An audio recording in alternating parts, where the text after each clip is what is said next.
ನಮಸ್ಕಾರ ಎಲ್ಲರಿಗೂ ರಾಜ್‌ಶ್ರೀ ಕುಕಿಂಗ್ ಚಾನಲ್‌ಗೆ ಸ್ವಾಗತ. ನಾನು ಮಮತಾ ಬಸವರಾಜ್. ನಾನು ಈ ದಿನ ಬೆಟ್ಟದ ನೆಲ್ಲಿಕಾಯಿಂದ ಒಂದು ಜಾಮ್ ರೆಸಿಪಿನ ಮಾಡ್ತಾ ಇದ್ದೀನಿ. ಇದನ್ನು ಗುಳಂಬ ಅಂತಲೂ ಕರೀತಾರೆ. ಈ ರೀತಿ ಜಾಮ್ನ ಮಾಡಿಕೊಂಡ್ರೆ ಮಕ್ಕಳಿಂದ ದೊಡ್ಡೋರವರೆಗೂ ತುಂಬಾ ಇಷ್ಟ ಆಗುತ್ತೆ. ನೀವು ಒಂದು ಸರಿ ಈ ಜಾಮ್ನ ಮಾಡಿಟ್ಕೊಂಡ್ರೆ ಒಂದು ವರ್ಷದವರೆಗೂ ಸ್ಟೋರ್ ಮಾಡಿ ಇಟ್ಕೊಳ್ಬೋದು. ಯಾವುದೇ ರೀತಿ ಪ್ರಿಸರ್ವೇಟಿವ್ಸ್ನ ಹಾಕೋ ಅವಶ್ಯಕತೆ ಇಲ್ಲ. ಹಾಗೇ ಕೂಡ ನೀವು ಸ್ಟೋರ್ ಮಾಡಿ ಇಟ್ಕೊಂಡ್ರೆ ತುಂಬಾ ಚೆನ್ನಾಗಿರುತ್ತೆ, ಏನು ಹಾಳಾಗೋದಿಲ್ಲ. ಮೊದಲಿಗೆ ನಾವು ಜಾಮ್ನ ಮಾಡಿಕೊಳ್ಳೋದಕ್ಕೆ ನಾನಿಲ್ಲಿ ಅರ್ಧ ಕೆಜಿಯಷ್ಟು ಬೆಟ್ಟದ ನೆಲ್ಲಿಕಾಯಿನ ತೊಗೊಂಡು ಈ ರೀತಿ ಸಣ್ಣದಾಗಿ ತುರಿದು ಇಟ್ಕೊಂಡಿದ್ದೀನಿ. ಇದನ್ನು ನಾನು ಒಂದು ಕಾಟನ್ ಬಟ್ಟೆಗೆ ಹಾಕ್ಕೊಂಡು ಕಟ್ಕೊಳ್ತಾ ಇದ್ದೀನಿ. ನಾನಿಲ್ಲಿ ಅರ್ಧ ಕೆಜಿಯಷ್ಟು ಬೆಟ್ಟದ ನೆಲ್ಲಿಕಾಯಿನ ತೊಗೊಂಡಿದ್ದೆ. ಅದನ್ನು ನೋಡಿ ಈ ರೀತಿ ಸಣ್ಣದಾಗಿ ತುರಿದು ಇಟ್ಕೊಂಡಿದ್ದೀನಿ.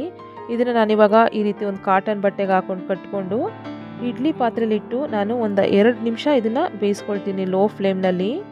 ಇದನ್ನು ಜಾಸ್ತಿ ಸಮಯ ಏನು ಬೇಯಿಸ್ಕೊಳ್ಳೋದೇನು ಬೇಡ, ಒಂದು 2 ನಿಮಿಷ ಬೇಯಿಸ್ಕೊಂಡ್ರೆ ಸಾಕು. ಹೊರಗಡೆಯಿಂದ ತರುವಂತಹ ಜಾಮು ಅದಕ್ಕೆ ಪ್ರಿಸರ್ವೇಟಿವ್ಸ್ ಎಲ್ಲ ಹಾಕಿರ್ತಾರೆ. ಈ ರೀತಿ ಮನೆಯಲ್ಲೇ ಜಾಮ್ನ ಮಾಡಿಕೊಂಡು ಮಕ್ಕಳಿಗೆ ಕೊಡೋದ್ರಿಂದ ತುಂಬಾ ಆರೋಗ್ಯಕರವಾಗಿರುತ್ತೆ. ನೀವು ಈ ರೀತಿ ಜಾಮ್ನ ಮಾಡ್ಕೊಳ್ಳಿ, ಮಕ್ಕಳಿಂದ ದೊಡ್ಡೋರವರೆಗೂ ತುಂಬಾ ಇಷ್ಟ ಆಗುತ್ತೆ. ನಾನಿಲ್ಲಿ ಇಡ್ಲಿ ಪಾತ್ರೆಯಲ್ಲಿ ಸ್ವಲ್ಪ ನೀರನ್ನು ಕಾಯಲ್ಲಿ ಇಟ್ಕೊಂಡಿದ್ದೆ. ಇಡ್ಲಿ ಪ್ಲೇಟ್ ಮೇಲೆ ನಾನು ತುರಿದಿಟ್ಕೊಂಡಿರುವಂತಹ ಬೆಟ್ಟದ ನೆಲ್ಲಿಕಾಯಿನ ಹಾಕಿ ಒಂದು 2 ನಿಮಿಷ ಲೋ ಫ್ಲೇಮ್ನಲ್ಲಿ ಬೇಯಿಸ್ಕೊಳ್ತೀನಿ. ತುಂಬ ಜಾಸ್ತಿ ಸಮಯ ಬೇಯಿಸ್ಕೊಳ್ಳೋದು ಬೇಡ. ನೋಡಿ 2 ನಿಮಿಷ ಆದಮೇಲೆ ಇದನ್ನು ನಾನು ಒಂದು ಪಾತ್ರೆಗೆ ಹಾಕ್ಕೊಳ್ತಾ ಇದ್ದೀನಿ. ನೋಡಿ ಈ ರೀತಿ ಎಲ್ಲನೂ ನಾನು ಒಂದು ಪಾತ್ರೆಗೆ ಹಾಕ್ಕೊಂಡು 1 ಕಪ್ಪು ಬೆಟ್ಟದ ನೆಲ್ಲಿಕಾಯಿ ತುರಿಗೆ ನಾನಿಲ್ಲಿ 1.5 ಕಪ್ಪಷ್ಟು ಬೆಲ್ಲನ ಹಾಕ್ಕೊಳ್ತಾ ಇದ್ದೀನಿ. ಬೆಟ್ಟದ ನೆಲ್ಲಿಕಾಯಿಲಿ ಹುಳಿ ಅಂಶ ಹಾಗೆ ಕಹಿ ಅಂಶ ಇರೋದ್ರಿಂದ ಸ್ವಲ್ಪ ಬೆಲ್ಲದ ಪ್ರಮಾಣನ ಜಾಸ್ತಿ ಹಾಕ್ಕೊಳ್ಬೇಕು. ನೀವು ಬೇಕಿದ್ರೆ 1.5 ಕಪ್ ಹಾಕ್ಕೊಳ್ಬೋದು. ಸಿಹಿ ಸ್ವಲ್ಪ ಕಡಿಮೆ ತಿನ್ನೋರಾದರೆ ಸ್ವಲ್ಪ ಕಡಿಮೆನ ಹಾಕ್ಕೊಳ್ಬೋದು. ಇದನ್ನು ಚೆನ್ನಾಗಿ ಮಿಕ್ಸ್ ಮಾಡ್ಕೊಳ್ಳೋಣ. ನಾನಿಲ್ಲಿ ಬೆಲ್ಲನ ಪುಡಿ ಮಾಡಿ ಹಾಕ್ಕೊಂಡಿದ್ದೀನಿ. ನೀವು ಬೇಕಿದ್ರೆ ತುರಿದು ಕೂಡ ಹಾಕ್ಕೊಳ್ಬೋದು. ಇವಾಗ ಇದನ್ನು ಚೆನ್ನಾಗಿ ಮಿಕ್ಸ್ ಮಾಡ್ಕೊಳ್ಳಿ. ಇದು ಚೆನ್ನಾಗಿ ಕುದಿಬೇಕು, ಅಲ್ಲಿವರೆಗೂ ನಾವು ಕುದಿಸ್ಕೊಳ್ಳೋಣ.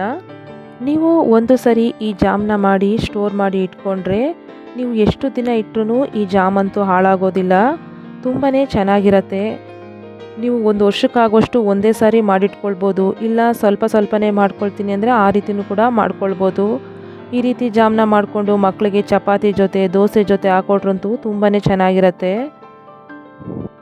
ಆಮ್ಲದಲ್ಲಿ ವಿಟಮಿನ್ ಸಿ ಅಂಶ ಜಾಸ್ತಿ ಇರೋದ್ರಿಂದ ಕಣ್ಣಿನ ಆರೋಗ್ಯಕ್ಕೆ, ಚರ್ಮದ ಆರೋಗ್ಯಕ್ಕೆ ಹಾಗೆ ಕೂದಲಿನ ಆರೋಗ್ಯಕ್ಕೆ ತುಂಬಾ ಒಳ್ಳೆಯದು. ಪಿತ್ತದ ಸಮಸ್ಯೆ ಜಾಸ್ತಿ ಇದ್ದಾಗ ನಾವು ಈ ರೀತಿ ಆಮ್ಲದಿಂದ ಮಾಡಿರುವಂತಹ ಜಾಮ್ನ ತಿಂದಾಗ ತುಂಬ ಬೇಗನೆ ಕಡಿಮೆ ಆಗುತ್ತೆ. ನೋಡಿ ನಾನಿವಾಗ ಒಂದು 1/4 ಟೇಬಲ್ ಸ್ಪೂನಷ್ಟು ಉಪ್ಪನ್ನು ಹಾಕ್ಕೊಳ್ತಾ ಇದ್ದೀನಿ. ಇವಾಗ ಸರಿಯಾಗಿ ಮಿಕ್ಸ್ ಮಾಡಿಕೊಂಡು ಚೆನ್ನಾಗಿ ಕುದಿಸ್ಕೊಳ್ಳೋಣ. ಈ ಜಾಮ್ಗಂತೂ ಸ್ವಲ್ಪ ಉಪ್ಪನ್ನು ಸೇರಿಸೋದ್ರಿಂದ ಟೇಸ್ಟ್ ಅಂತೂ ತುಂಬಾ ಸೂಪರಾಗಿರುತ್ತೆ. ನಾವು ಈ ಜಾಮ್ನ ಪ್ರತಿದಿನ ತಿನ್ನೋದ್ರಿಂದ ತುಂಬಾ ಒಳ್ಳೆಯದು. ನೋಡಿ ಇವಾಗ ಇದು ಚೆನ್ನಾಗಿ ಕುದ್ದಿದ್ದಾಗಿದೆ. ಇವಾಗ ಇದಕ್ಕೆ ನಾನು 2 ಸ್ಪೂನಷ್ಟು ತುಪ್ಪನ ಹಾಕ್ಕೊಳ್ತಾ ಇದ್ದೀನಿ. ಹಾಗೆ ಒಂದು ಅರ್ಧ ಟೀ ಸ್ಪೂನಷ್ಟು ಏಲಕ್ಕಿ ಪೌಡರ್ನ ನಾನಿಲ್ಲಿ ಹಾಕ್ಕೊಳ್ತಾ ಇದ್ದೀನಿ. ಇವಾಗ ಇದನ್ನು ಸರಿಯಾಗಿ ಮಿಕ್ಸ್ ಮಾಡಿಕೊಂಡು ಫ್ಲೇಮ್ನ ಆಫ್ ಮಾಡ್ಕೊಳ್ಳೋಣ. ಇದು ಪೂರ್ತಿ ಕೂಲ್ ಆದಮೇಲೆ ಒಂದು ಏರ್ ಟೈಟ್ ಬಾಕ್ಸ್ಗೆ ಹಾಕಿ ಸ್ಟೋರ್ ಮಾಡಿ ಇಟ್ಕೊಳ್ಬೋದು. ನೀವು ಇದನ್ನು ಗಾಜಿನ ಬಾಟ್ಲಿಗೆ ಹಾಕಿ ಸ್ಟೋರ್ ಮಾಡಿ ಇಟ್ಕೊಂಡ್ರೆ ತುಂಬ ಚೆನ್ನಾಗಿರುತ್ತೆ. ಮಕ್ಕಳಿರ್ಬೋದು ದೊಡ್ಡೋರು ಇರ್ಬೋದು, ಹಾಗೆಯೇ ಬೆಟ್ಟದ ನೆಲ್ಲಿಕಾಯಿನ ತಿನ್ನೋದಕ್ಕೆ ಸ್ವಲ್ಪನೂ ಇಷ್ಟ ಆಗೋದಿಲ್ಲ.